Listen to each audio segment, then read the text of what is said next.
Welcome back to the Level Up and Live podcast, the show that helps business owners design a life they don't grow to hate without sacrificing their health, relationships, or faith. We do that through accountability, clarity, support, guidance, and real community. Today's guest is the heartbeat of one of the most faith-centered hair salons here in Texas. Renee Owen is the co-owner and founder of Solace Salon, a high-end space where creativity, excellence, and Christian-centered leadership come together.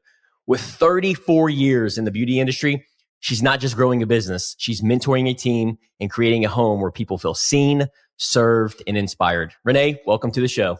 Thank you. Thank you, Sean. You're welcome. Well, Renee, take us back to the beginning. How did Solace Salon and Spa come to life? And what gave you the courage to take that leap of faith?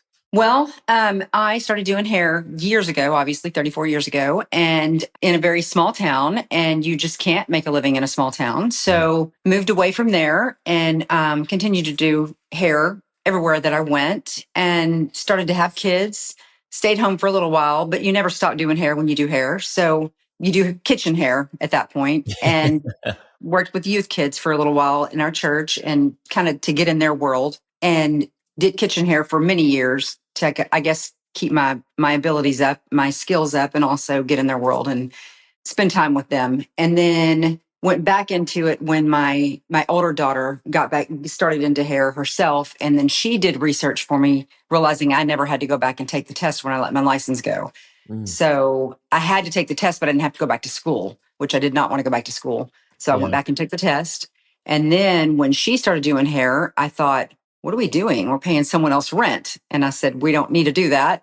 So when I realized what we were paying someone else rent for, I started doing the math and we jumped off the deep end and built a huge salon. Yeah. And anyway, huge salon comes with huge rent and huge income too, but huge rent. So if you really do the math, then huge rent, huge income, it's all the same. Then if you have small rent and small income, it's still all the same, right? Yes. So yes. Anyway.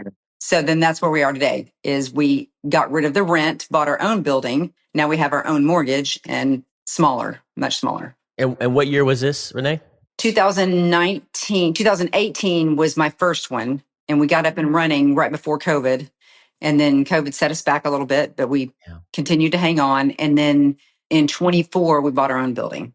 Awesome. And so and that leads me into my question, what were some of the earliest challenges that you faced starting a local business here in Montgomery County, especially as a woman entrepreneur in the beauty and wellness industry? Well, COVID. So when we first started, we did great. We took off like insane. And really? I actually didn't even schedule any kind of interview with Fox News at all. And they showed up at my salon. What? And I know. Wow. And they showed up and did this whole big spiel on us that we were the salon to go to in the Woodlands. And I had no clue they were even coming. And they came through the doors with these cameras. I'm just going, what is going on? I saw myself on the news. I just didn't, what is this? Yeah. Anyway, I guess we just had a great name and they just came to see who we were, but they didn't even tell us that they were coming. It was super cool. Incredible. And then, so we just kind of organically grew ourselves, word of mouth. And then COVID hit and man, we were slammed shut. That was scary. So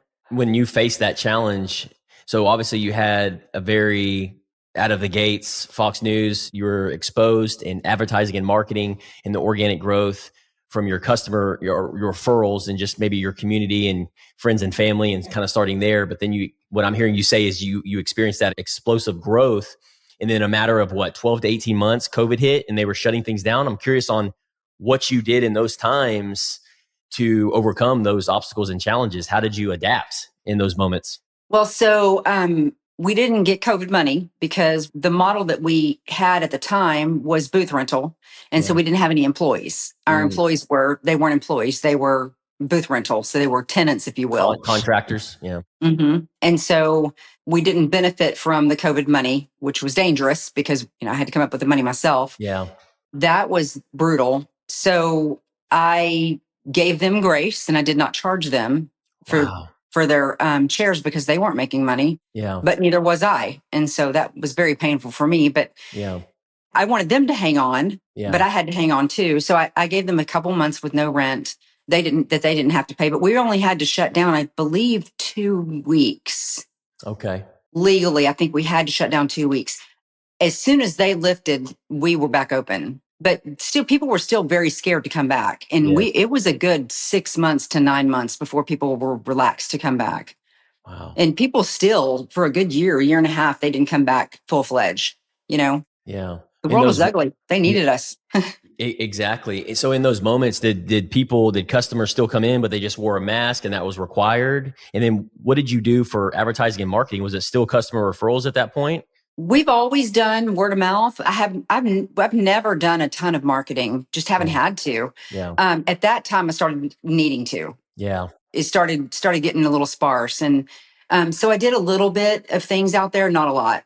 Just Yeah. I've never had to. And in Montgomery, we never had a mask mandate. We never had to. Right. I did have a basket up front with some masks, just out of respect for our clients. Yeah. And I had a thing on my mirror. I didn't wear a mask because I'm healthy, and I felt like that my body could fight it if I ended up getting it. I felt it was unhealthy for my body to wear a mask, and Yeah. that was my choice. Sure. But for my clients, if they requested that I wore a mask for their health, I did, just out of respect for them. Yeah. Or if they had a parent that lived with them or whatever, I did. And then I asked my stylist to do the same for their clients, and they did the same. That's smart. And I love that you say that. At what point you're in business with your daughters as well, which is so incredible, it's so cool and such an inspiring story because, for me, when I think of family, it's like family business, but I know it comes with challenges and its own obstacles. What's that dynamic been like for you? And what are the blessings and boundaries that come with mixing that family and business? Well, in the beginning, it was a little trying. Not bad because they were my tenants. They were my contractors. So they just wrote me a check every month, and I wasn't their boss, but I'm still the mom. But they were always on time with their rent. They never, both my girls do hair for me at the time, did hair for me for the salon. They worked for themselves behind the chair, but they were their own business behind the chair, but for the salon. Yeah. Then whenever I got ready to buy the building, I went to my older daughter and talked to her about it and told her. And she said, well, if you're going to do that, Mom, I want to go ahead and let you know that I'm ready to do the same thing. And I said, whoa, we're going to be competitors. That's not okay. Yeah. And so my younger daughter wasn't with us at the time. I think she was actually working. And we went and I think we got ice cream and we're sitting there talking. And the lady that we were at her ice cream shop was eavesdropping. And she said, are you in real estate? And I said, no. And I was throwing out some facts. And she said, well, she was listening. And she said, girls, what your mom is saying. I had my daughter and then my other daughter's best friend. So she's like my kid too. Yeah. She said, girls, what your mom is saying is true. Wow. And, that had to come from someone else because I'm mom, I'm never right. Of course. Yeah. Different perspective. Right. And so, but it was golden because she was a business owner, but she was also in real estate and we didn't know this. And she was in commercial real estate. And she said, so then we got to talking and she found out that I owned a salon and she said, wait, I think you do my boss's hair, which I did. And so it just came full circle that she was the person that God planted right there for us to hear, for her to hear our conversation and for her to be the one to say this to my daughter. All this happened perfectly. And she said, because my daughter had to hear it from someone else. Yes. And when she said that, then we got outside and I said, look, because my daughter wanted to rent. She said, I think just, it's always scary to just jump off and purchase a building. Right. Yeah. And so she wanted that time to rent and get used to it. Like I had that time to rent and get used to it. Right. And I said, well, I'm not renting. And I said, I'm done renting. So if we're together on this, we need to purchase. I'm ready to purchase. And anyway, so she said, so when we got outside, I said, your job is to go home and pray that God drops a brick on our heads, that this is what you need, that, he makes it abundantly clear that this is the plan. She wasn't in her car 10 minutes and she called and she said, let's do this. Wow. So she turned around and we went and looked at a couple properties. And within that night, we had decided on the property we have now. So, because I had already started the paperwork on what we have now, but I was going to do it myself. Yeah. So then we decided, okay, so do we bully the younger one to go in with us or do we just take her rental check and, because it's basically the same price as what they were kind of paying for rent to stay with me. Yeah. That, to rent just their chair. It's not much more of what they were paying rent. So anyway. It just made sense at that point. Yeah. So that's why we'd be able to bully her into it. And so we did. I love that. That's a beautiful story. For listeners and audience that are listening to this, we all, whether it's family or maybe it's a close friends, it's very tough. It's very challenging. I know you've experienced that in the last 5 years, but I'm curious in our listeners in the audience as well, when you work with that family, because there's that, you know each other, the good, the bad, the ugly. I'm curious on, you found the right people and that's what it sounds like, but are they in the right seats in what they do? Because there's 3 of y'all and y'all, even though you're the founder, now they're partners. How have you overcome, versus, hey, we're mother-daughter relationship versus we're partnership? Is that a conversation? And what does that conversation look like? And what roles do they fill within the business so you don't overstep each other's boundaries? It's been interesting because I don't think we ever sat down and said, hey, this is your job, this is your job, and this is your job. But we've all just kind of settled into our places. Really? And yeah, it's worked out great. And I don't remember if it was you or Rick pulled me aside. I think it was Rick one day pulled me aside and said something. I think I had said something in our meeting on Thursday morning. Yeah. I think I said something out loud to everybody. And I think Rick pulled me aside and he said, maybe you need to tell your girls we need to put on, okay, this is my mom hat today. I'm going to say this. All right, now here's my business hat. And yes. Was that you or was that Rick? That was Rick. I believe it was Rick. Yeah. Yeah. But that really kind of opened my eyes. Like, we need to sit down and say that. We need to say, okay, I'm going to talk to you with my mom hat on today. Da, da, da, da, da. Okay, this is my business hat. Because it is 2 different people. You have to be 2 different people. Yeah. And that was golden for me because we do have those times that I think, okay, you have to respect me more than that. But it's not because we are business owners and we're equal. And in the business, we're equal. And I have to look at it that way, even though I'm still mom. Yeah. With that being said, how has your role as a mother evolved as you become that business, you become business partners with your daughters in the last 5 years? How has that role evolved for you as a mom? It's actually been wonderful because my girls are, I would say they're ahead of me in some of this. They are, part of it is I'm old school and I just don't want this whole computer garbage. Look, let's write it on paper. Yeah. I want it all on paper. I want to be able to see it and touch it and hold it. And they're like, Mom, no, look.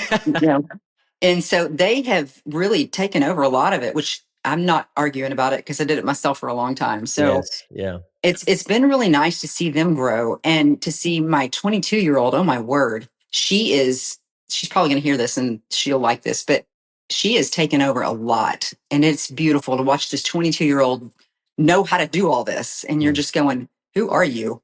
Most 22-year-olds are out partying and she's like putting numbers down and, researching and 11 o'clock at night, still working. And it's awesome. That's entrepreneurship. And what I'm hearing you say, Renee, is you've not only allowed that, but you also have relinquished control.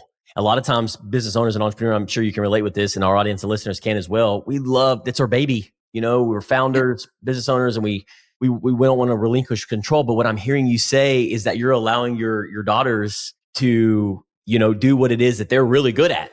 Yes. And that's digital and that's some of these things that they're allowing in their business. And look what's happening. You're expanding, you're growing and doing big things. And you're back here going, proud mama bear and, navigating the ship to a certain degree and your expertise and what you're really good at. And entrepreneurship isn't easy. And so that's one of the beautiful things that I've learned in my business journey and entrepreneurship is because I loved control and still to this day, I fight with it. I have to be very intentional with it. My whole goal is to allow these team members, family, friends, whoever I'm doing business with to do what it is that they're good at and then work on empowering them and supporting them wherever I can. And that's what it sounds like you're doing. But it's so hard and it just takes time. And I think it takes that mindset shift. And it sounds like you've got that dialed in. It is one of the hardest things for me to do is to let go because I'm positive you're not going to do it right. I'll do it myself. Yes. But I'm learning and it's hard to let go. So awesome. Yeah. Give it that faith. Take that, the last couple episodes that I've recorded, man, God has been brought more and more and more into these podcast episodes. And I think it's worth noting that as well as being able to pray about that and relinquish that control. Because at the end of the day, I feel like I'm a big believer in God's not going to give you anything that you can't handle. And, and we're all on this journey together. And so if we're aligned with the bigger picture, the vision of Solace Salon and where you're headed and the direction and the mission and everything's super clear, then that's something to strive towards versus the here and the now. And I want control of the ship. I used to be that way, but that was a miserable place to be. And now it's like, okay, where can I sit back and stay in my lane on what I'm really good at? And I ask the team all the time, I'm like, if I'm overstepping here, please let me know. I want you to challenge me and hold me accountable because it may look like I have it figured out, but I only know one or two things. Right, exactly. Yeah. Well, sometimes I sit back and watch them and I think, okay, that's not right, but I don't know what they're doing. So I'm just going to watch. And then I realize that never was right. So I have to step in. And there's been just a couple little things that I have had to stop. And it's been more of things like, okay, you can't do it that way. That is not, you can't, okay, this is legal. You can't, this is what we have to stop this. But this is stuff they shouldn't know, right? They're young.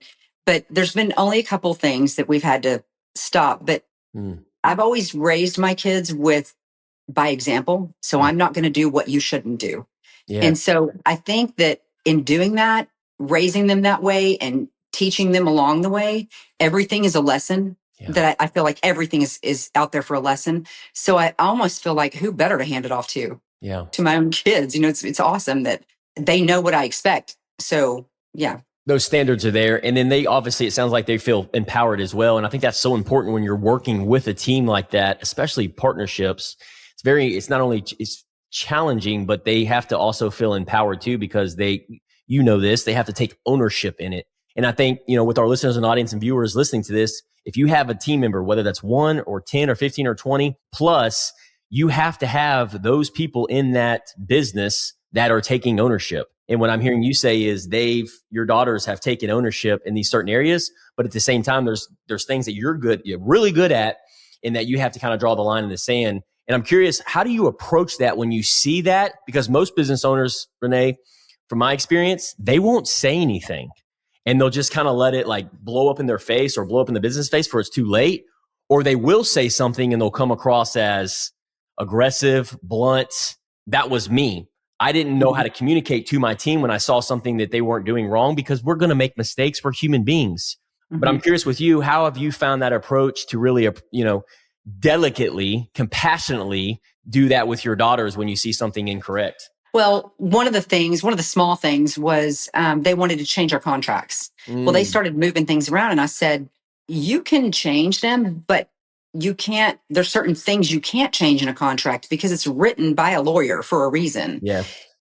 But there were things they wanted to add. Well, you can add things, but you have to make sure that it still reads a certain way. So we're still protected. And I don't think they realized that it's written by a lawyer, for a reason. And I don't think they realized that the way that you put words in there for, they're structured that way for a reason. And they reworded it a couple times. And then then things were missing. And that's when I said, oh, okay, hold on a minute.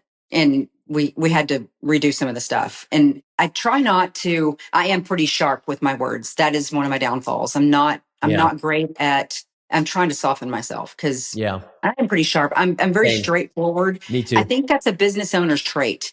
Because we do it. We just get it done, and why can't you do it that way? Just get it done. That's kind of our personalities. Just get it done. And so we're just straightforward. And sometimes not everybody's that way. Not everybody's just to the point and just get it done. And I'm pretty harsh like that. So same.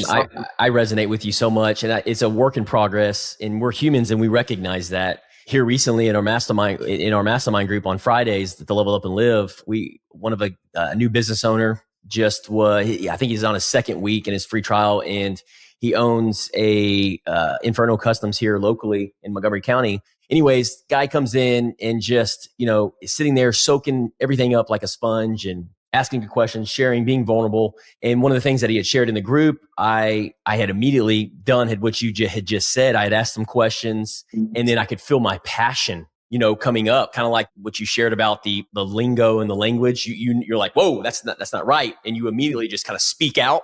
And I found myself doing that. And when this guy said this and what he was going through with his team, I had immediately said, you can't do that. And I felt myself, I'm like, whoa, where did that come from? Aggression. Exactly. And afterwards, Renee, I have learned in the past, I'm like, man, I wouldn't have said anything to anybody. I would have just isolated, and, it could have ruined relationships over time.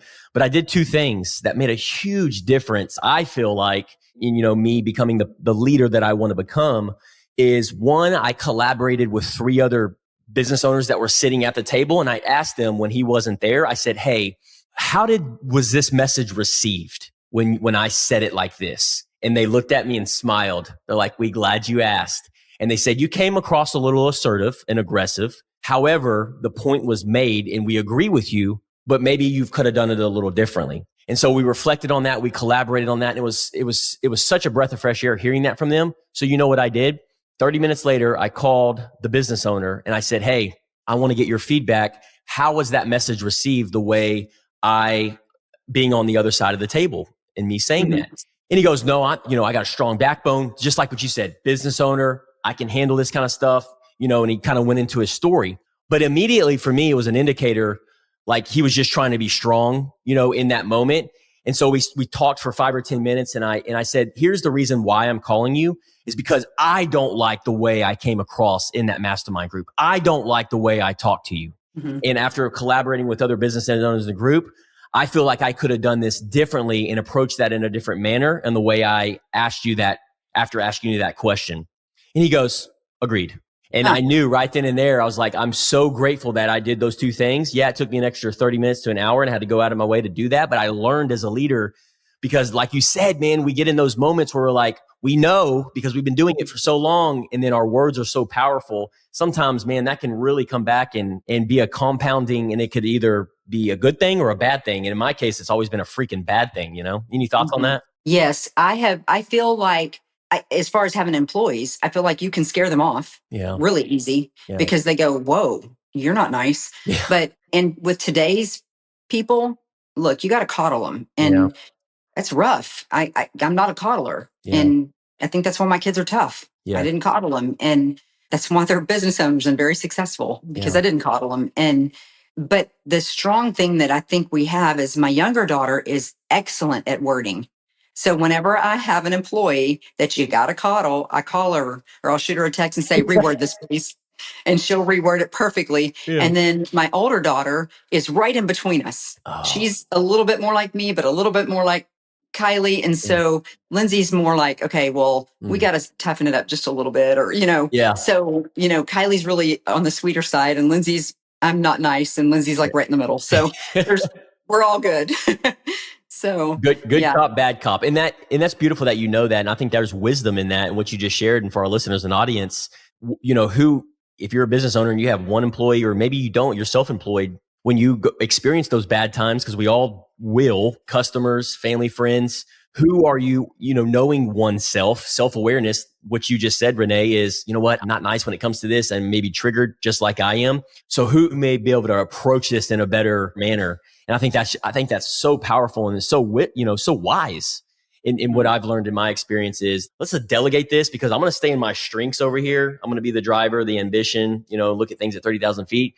I'm going to let this person do this because the opposite of our strengths, for me, a weakness of mine, I call it a weakness. It's a vulnerability is empathy. If you look at scale of 1 to 32 on the Strengths 2.0 Finder, highly recommend any business owner, emerging leader out there to take the Strengths 2.0 Finder. It's on Amazon. It's like $20. I'm not affiliated with them, but when I took it, I found out my top 5 strengths and my bottom 5 strengths is what I call them. And that one, the one at the very bottom is empathy and compassion.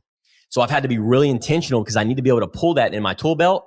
But here's the thing, Renee, if I'm doing that 24/7, I'm not staying in my strength zone. So I don't sit there and I'm not an empathetic person 24/7. I would not be good in customer service all day long. So I have to eliminate and remove myself in that part of the business to delegate that to somebody that is in their strengths, and that's empathy and compassion.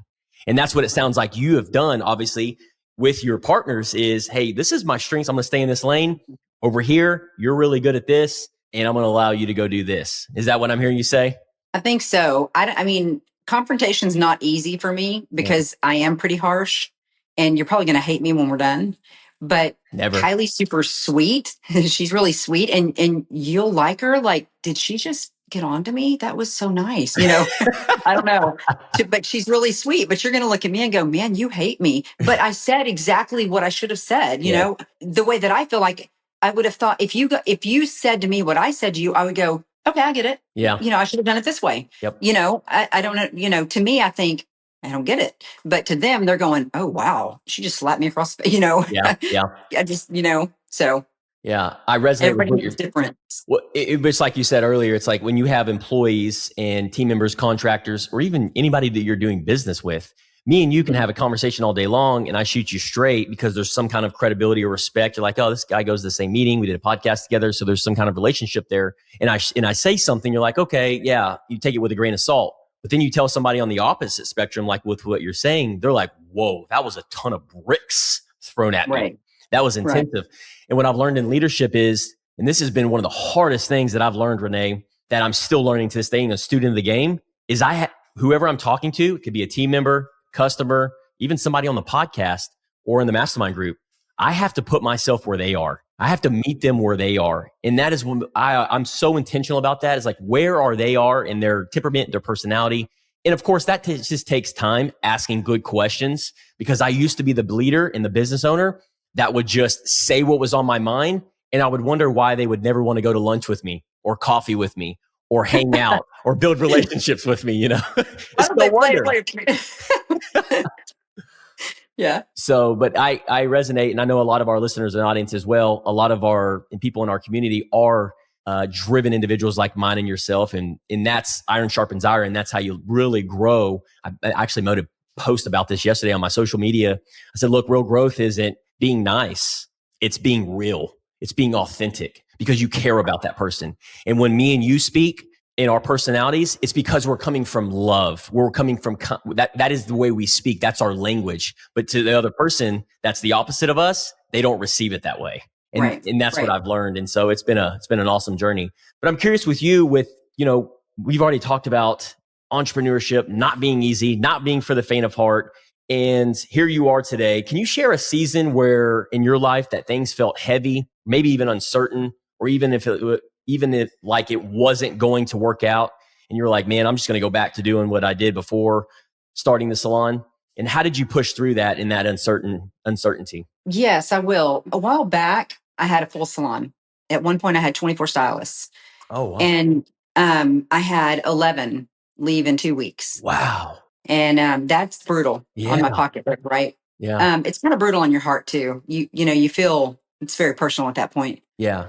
And it was personal at that point. Plus, I was out of town, and I was out of town for my aunt's 80th birthday, and I wasn't coming home. I was staying a few days, and my whole family was out of town. Both my girls were with me, so nobody was at the salon to watch it. Oh. And I just had to leave. There was no way. I mean, I had cameras, and I was watching. Yeah. I was watching them walk out, and it was brutal.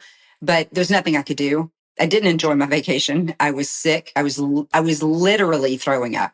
Wow. Literally. I mean, you can't not, right? No, you're sick. Absolutely not. And it was brutal, but while you think it's a tragedy and while you think you're going to die and it's just horrible, it was a huge blessing, huge blessing. There was a lot of gossip and a lot of garbage, but I was not in control because my bills were high and I needed them, right? Yeah. I wanted probably 9 of them out of 11 gone already. And they were already on my list to weed out, eventually fire as time went, because there were a bunch of gossips. And gossip will tear a salon down in days. Very cancerous. Hours. Yes. Horrible. Yeah. And I had fired one of them, and she just made a huge ruckus and took them all with her. I had no idea that was a huge blessing. And I had no idea they had worked on it for 2 years. Wow. They had been building this for 2 years. And your daughters were in the business at this time? Yes. But there was one of the girls had a leaky mouth, and I heard a whole bunch of stuff. And so it takes a toll on your heart because you think these people are friends. Yeah. I thought a couple of them were friends, not all of them. Yeah. Anyway, comes a full circle and you realize God's blessing, because all 11 that left turned out to be part of the problem.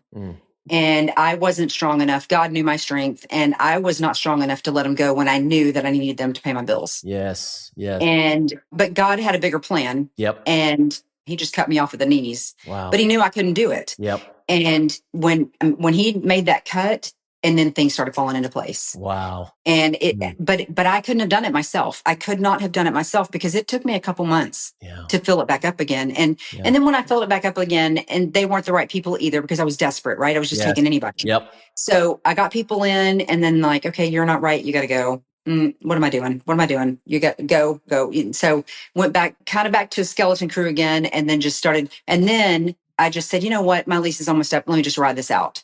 And I wrote it out. And then we bought the building, and now we're in control. Our bills are where they need to be, and we don't need anybody with us. The three of us can run it. And we don't need anybody. We want people with us.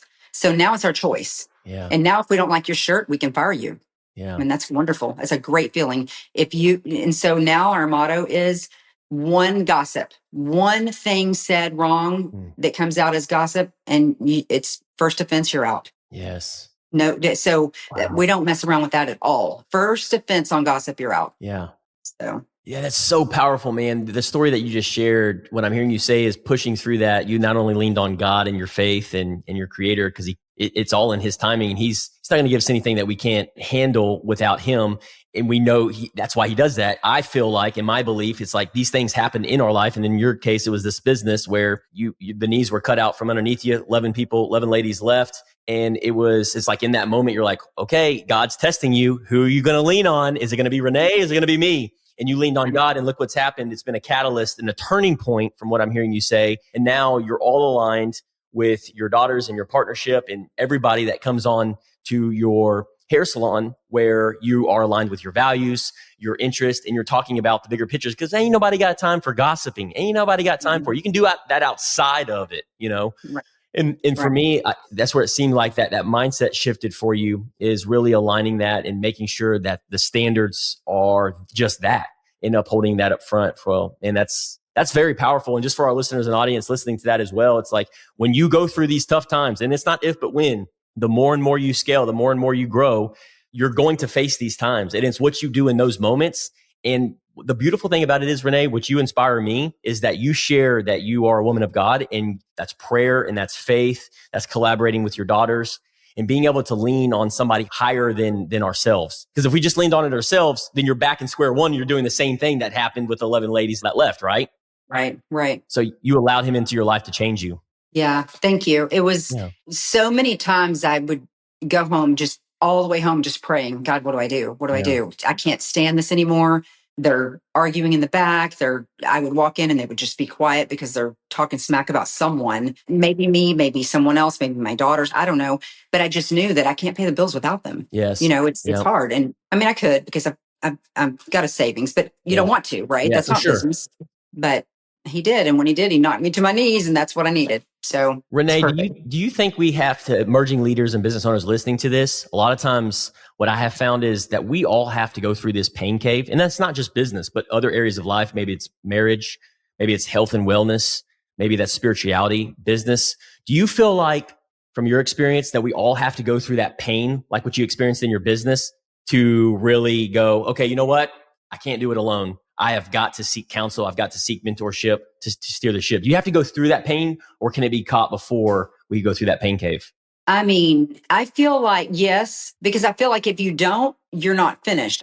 I feel like you're going to start a business, then you're going to go bigger and bigger and bigger until you hit that pain, right? Yeah. Like a real driven person is going to keep going until, okay, now this is it, right? Yeah. Don't you feel like that? I feel like you're going to keep pushing until, all right, now this is as large as I can go, or whatever. Like you're going to keep pushing because you want the most you can get, right? And what I mean by that, you can't take anymore. And then God pushes you back and says, whoa, hold on, you need me. Exactly. Yeah, no, I agree. You can, because at the end of the day, what you're implying and what you're saying is, what I'm hearing you say is that I'm making it about Sean. You're making it about Renee. It's like, I want to hit this goal. I want to hit this outcome. Mm-hmm. And it's all about me. But when you have that servant leader, giving it to the Lord, praying about it, going, God, steer me in the right direction. You're getting outside of oneself, and you're in that Holy Spirit, that child of God is working through you to get to where you want to go. And God obviously is the ultimate.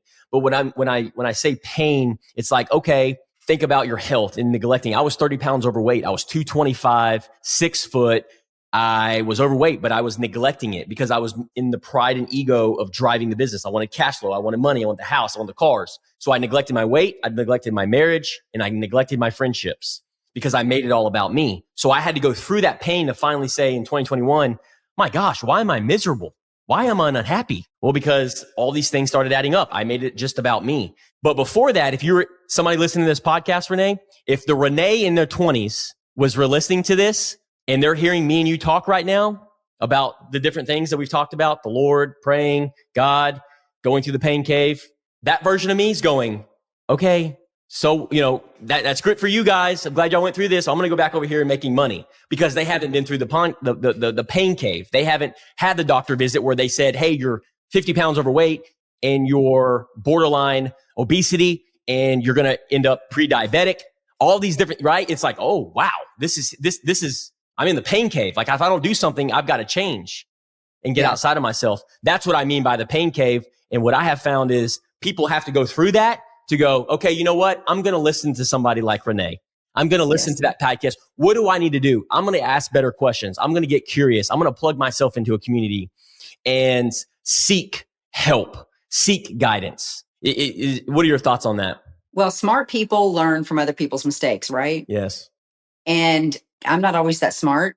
So looking at other people's businesses, like if I would have really studied other businesses and studied other people, how they got there or whatever, yes, maybe I would have learned on their mistakes and not jumped off head first and opened my first salon with 24 chairs. I mean, maybe that'd have been a start. Yeah, but would you been able to do that if you didn't already go and start your own entrepreneur journey? Yeah. Well, I wouldn't have known that was huge. I wouldn't have known that that's so much work. I wouldn't have known. Exactly. But I should have known because I should have checked it. Yep.